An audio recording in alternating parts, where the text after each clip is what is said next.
Divine mirror Hindi, spiritual, education, politics, social, personality. आपको श्री गोपाल नारसन का नमस्कार। डिवाइन मिरर हिंदी चैनल में आपका बहुत बहुत स्वागत है। आइए जान लेते हैं आज की कुछ खास चर्चित खबरें। अगले महीने होने जा रहे कांग्रेस के राष्ट्रीय अध्यक्ष पद के चुनाव को लेकर शीर्ष कांग्रेसी अध्यक्ष पद की बॉल अभी से राहुल गांधी की तरफ उछालने लगे हैं। एक तरफ गुलाम नबी आजाद व आनंद शर्मा जैसे नेताओं में व्याप्त असंतोष और दूसरी तरफ अध्यक्ष का पद गांधी परिवार से बाहर न जाने देने की घेराबंदी से तो यही लगता है कि कांग्रेस में कुछ भी नया होने वाला नहीं है। बेंगलुरु में एक महिला ने अपने प्रेम में आड़े आ रहे पति को अपहरण कर हत्या करने के लिए 3 बदमाशों को 1,10,000 रुपये की सुपारी दे डाली और 90,000 रुपये एडवांस भी दे दिए। लेकिन बदमाशों ने उसके पति का अपहरण तो किया, लेकिन उसके पति से दोस्ती भी कर ली और पति के शरीर पर टोमेटो केचप डालकर उसकी फोटो महिला को भेज दी और झूठ बोल दिया कि उसके पति को मार दिया गया है। यह खुलासा होने पर महिला को पुलिस ने गिरफ्तार कर लिया है। विपक्ष द्वारा अग्निवीर भर्ती योजना की कड़ी आलोचना के बाद अब भाजपा के ही उत्तराखंड पर्यटन मंत्री सतपाल महाराज ने अग्निवीर योजना के मानकों पर सवाल उठाया है। उन्होंने केंद्रीय रक्षा मंत्री अजय भट्ट से 3 बिंदुओं पर आपत्ति जताई है। सतपाल महाराज ने कहा कि 8 या 10 अग्निवीरों के चयन के लिए 300 युवाओं को एक साथ दौड़ाना, 1600 मीटर दौड़ के लिए 5.40 मिनट निर्धारित करना व युवाओं की लंबाई 170 सेंटीमीटर रखना पूरी तरह से अव्यवहारिक है। उत्तराखंड में हाल ही में हुई आपदा में देहरादून व टिहरी जिले से पिछले 22 घंटों से 14 लोगों के लापता होने पर उनके रेस्क्यू के लिए एक SDRF ने कई टीमें गठित कर सर्च ऑपरेशन शुरू किया है, जिसके तहत डॉग स्क्वाड की भी मदद ली जा रही है ताकि गायब हुए यानी लापता शवों की तलाश की जा सके और उन्हें उनके परिजनों को सौंपा जा सके। लोकसभा चुनाव ज्यों-ज्यों नजदीक आ रहे हैं त्यों नेताओं की सक्रियता भी बढ़ रही है। खानपुर विधानसभा क्षेत्र के गांव ढंढेरा में भाजपा के जनसंवाद कार्यक्रम में सांसद रमेश पोखरियाल निशंक ने 80 लोगों को भाजपा की सदस्यता दिलाई। वहीं कांग्रेस में भी लोकसभा के संभावित प्रत्याशी हरीश रावत भी हरिद्वार संसदीय क्षेत्र में सक्रिय हो गए हैं। देश के शीर्ष हड्डी रोग विशेषज्ञ पद्मश्री डॉक्टर भूपेंद्र कुमार सिंह संजय की काव्य पुस्तक उपहार संदेश का परिचर्चा व साहित्यकारों का सम्मान समारोह नई दिल्ली के हिंदी भवन में किया गया। शिक्षाविद डॉक्टर रमा की अध्यक्षता व दर्शनी प्रिय के संचालन में आयोजित कार्यक्रम में नेशनल बुक ट्रस्ट के ट्रस्टी व वरिष्ठ साहित्यकार डॉक्टर योगेंद्र शर्मा अरुण ने बतौर मुख्य अतिथि उपहार संदेश का कृति को एक अद्भुत कृति बताया और उनमें कविताओं की जो परख है उस पर खुलकर चर्चा की।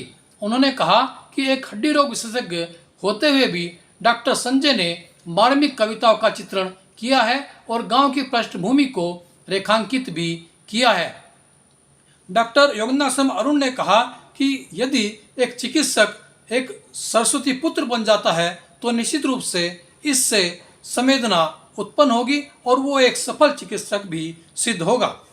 इस कृति का प्रकाशन भारतीय ज्ञानपीठ द्वारा किया गया है और पूर्व शिक्षा मंत्री डॉक्टर रमेश पोखरियाल निशंक व पद्मश्री डॉक्टर श्याम सिंह शशि ने भी अपनी टिप्पणियां इस पुस्तक को लेकर दी है। देखिए इस पुस्तक पर चर्चा के कार्यक्रम की कुछ खास झलकियां। इधर के लिए जगह नहीं होगी ना, जो लोग यहाँ बैठेंगे फोटो नहीं देते। यहाँ से जिसको देखना है ये तो यहाँ से तो एक आदमी नहीं देख पाए।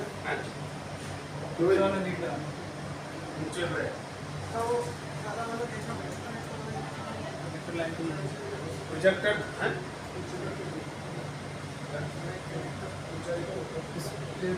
इस पे रख लें ना, क्यों भाई ये इस तरफ पे रख लें क्या? इस पे क्यों बेटा इस पे रखते हैं, फिर ये भी लग जाएगी। बीच की 2 चेयर हटा, 2 बदल की हटानी बस, उसमें क्या वहाँ जो बैठना नहीं, तो जो बैठा है वो तो कर ही लेगा। अभी बैठ जाएंगे हम ही यहाँ से।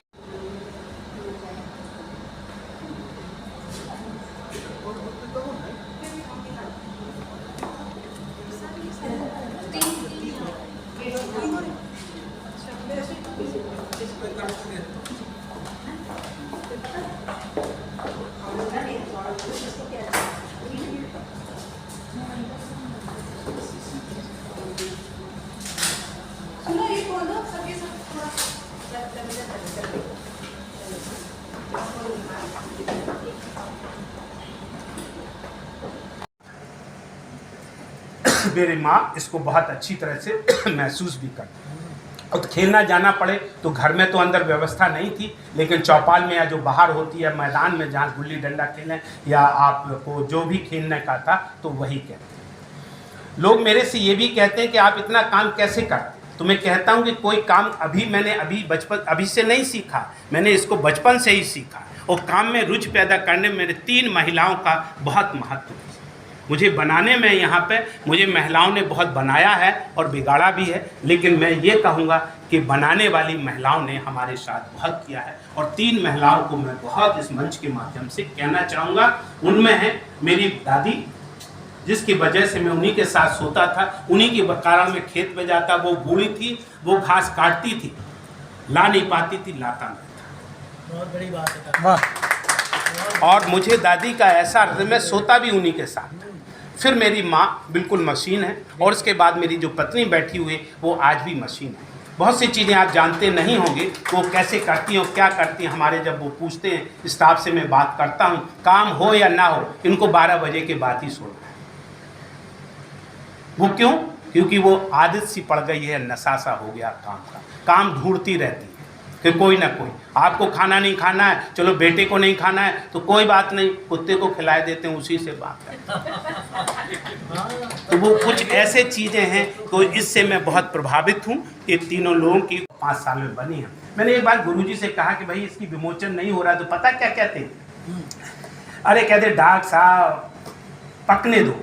तो मैंने सुना आप क्या पकने दो? कहते फल जितना पकता है तभी उतना मीठा होता है। मैं आपको ये कई बार लोगों को मैं सुना चुका हूँ, तो इन लोगों की जो एक लाइन है वो सच में है, और इसका जो मिठासपन है आज मैं देख रहा हूँ कि जो आपके सामने मुझे मिल रहा है और देख रहा हूँ। दूसरा सवाल मेरे से अधिकांशतः लोग ये भी पूछते हैं कि आप इतने अच्छे डॉक्टर हैं, सर्जन हैं, और एक डॉक्टर को कविताओं से क्या रिश्ता है? तो मैं आप सब लोगों को इस मंच के माध्यम से बताना चाहूँगा कि मैं समझता हूँ कि अपनी अभिव्यक्ति को व्यक्त करने का डॉक्टर के पास और सर्जन के पास बहुत अनुभव होते हैं। जैसे आज की तारीख में मैं कहूँ कि मैंने हजारों लोगों के ऑपरेशन किए और लाखों लोगों को ओपीडी में कंसल्टेशन दिया होगा। मैंने ऑपरेशन के नाते जो अपना ज्ञान और अनुभव प्राप्त किया, मैं दुनिया के 45 देशों में यात्रा कर चुका हूँ और अपने ज्ञान का आदान प्रदान कर चुका हूँ और अनुभव भी प्राप्त है। अनुभव को व्यक्त करना एक मुश्किल काम होता है, और वैसा है सीखते सीखते मुझ में कला आ गई।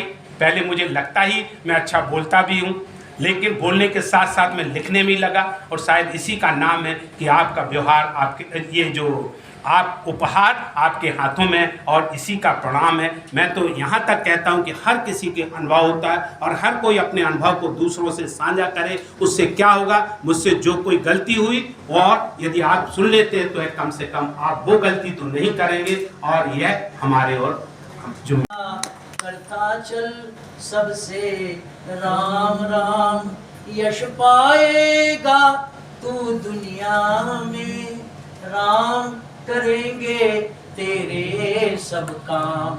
माने मुझसे एक रोज कहा था, माने मुझसे एक रोज कहा था।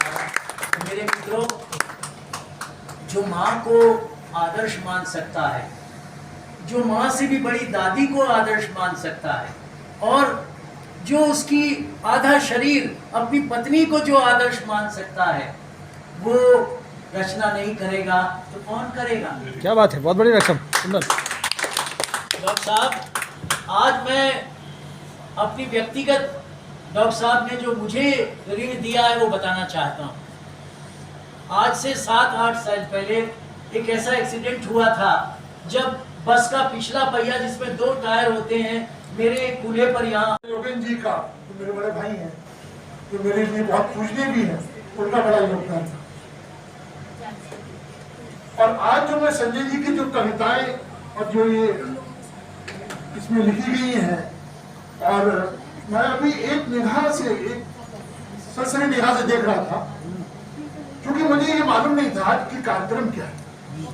मुझे आदेश प्राप्त हुआ डॉक्टर साहब का, योगेंद्र जी का, कि संजय, एक तो मुझे बहुत अच्छा लगता है, एक चीज मैं आज आपको और बताऊं, मुझे तो सबसे अच्छी लगती है दुनिया में। आप मुझसे पूछेंगे कि तुमको क्या सबसे अच्छा लगता है 60-62 साल की उम्र में, जो व्यक्ति मेरा नाम लेता है मुझे बहुत अच्छा लगता है।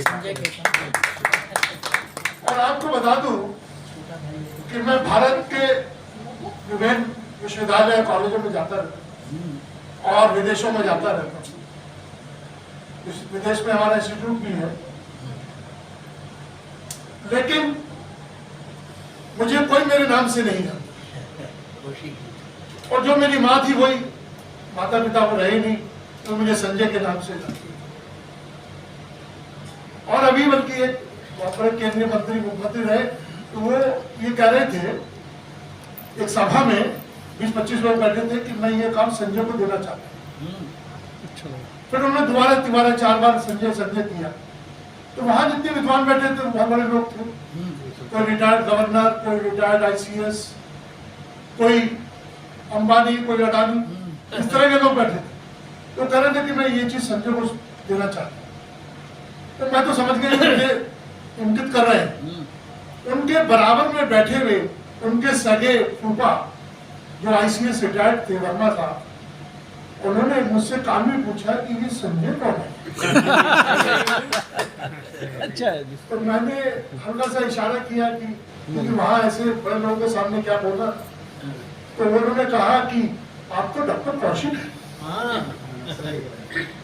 तो जब डॉक्टर अरुण जी मेरा नाम लेते हैं, ये की चर्चा होगी, भारत जिस समय शताब्दी वर्ष मना रहा होगा, इस अमृत महोत्सव की चर्चा होगी, उस समय आपका ये काव्य संकलन भी अवश्य चर्चा में आएगा, जैसा मुझे लगा। लेकिन अरुण जी बार बार कह रहे थे कि आज रमा को तो मैंने बड़े अलग परिस्थितियों में आने का कहा था।